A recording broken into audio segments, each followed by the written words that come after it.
Johnny Depp can't keep a woman, can't keep his money, and can't keep his sanity, but he thinks he knows what's best for our country. Coming up today on The Hollywood Conservative for The Rebel.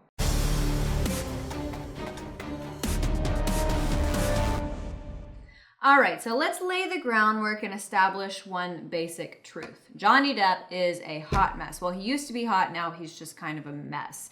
He's washed up and skinny and has that heroin chic look that Kate Moss made famous, minus the chic.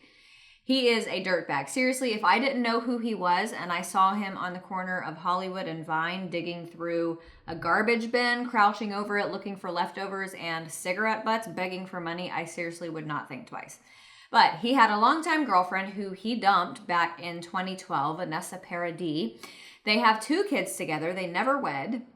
Prior to that, he was married to Lorianne Allison and engaged to Jennifer Grey, Sherilyn Fenn, and Winona Ryder. But most recently, he was famously linked to Amber Heard, who he allegedly beat the crap out of, and she left his sorry ass.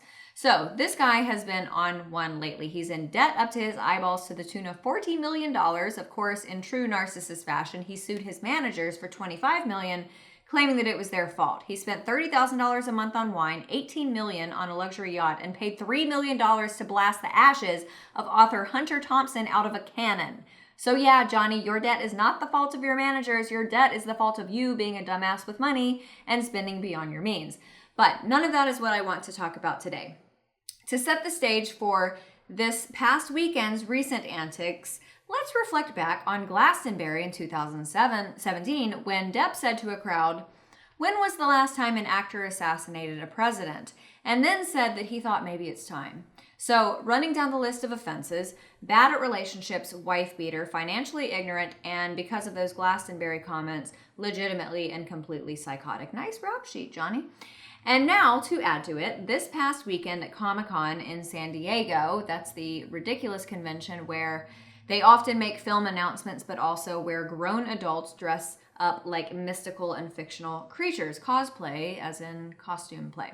So this weekend at Comic-Con in San Diego, Depp shows up dressed in his Harry Potter Fantastic Beasts outfit and participates in a question and answer session. Now, these panels are utilized as an opportunity for attendees to ask questions of the cast and crew and just general discussion about the project or future projects down the road. But Johnny Depp and Zoe Kravitz decided to take a turn and make it political, to which the crowd collectively groaned. Now, this is what I've noticed. The general population is so incredibly over it. They might not like the president, but everyone is so sick of the outrage. Well, not everyone. Obviously, people like Johnny Depp and Zoe Kravitz still feel the need to verbally vomit their hate for the president on the reg. So during the question and answer session, one convention goer asked the cast what they would do if they could perform magic in real life. And that's when Zoe Kravitz said that she would impeach Trump. Really, honey? If you had one thing you could do with your magic, that's what you would do, not make world peace or eradicate hunger or cure cancer, or even give everyone like a free Philly cheesesteak on Thursdays. The whole world would get a Philly cheesesteak on Thursdays. That would be amazing. So would curing cancer. But Johnny, in a dig to our POTUS and our current state of affairs in this country, said this. And I love when ignorant people try to sound so impactful, like they're George freaking Washington on Rhode Island Green as 200 British naval ships are rushing in. Johnny, you're not George Washington. You're not even as cool as Curious George. You're ignorant George. Anyway, he said this.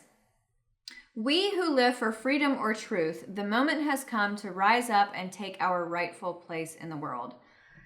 Oh, good grief. You people are so delusional. Johnny, until you spent it all, you had the financial means to spend millions of dollars a month, $30,000 on wine a month. There are countries where people don't make $30 a month, like Venezuela or Haiti or Cuba. Get a freaking grip.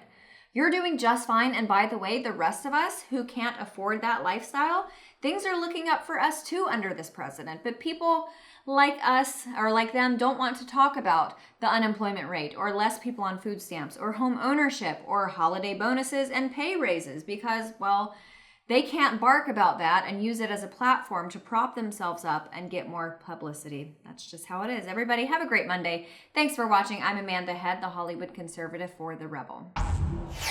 If you enjoyed my commentary and want to hear more from all of us here at The Rebel, subscribe to our premium content at www.therebel.media/shows.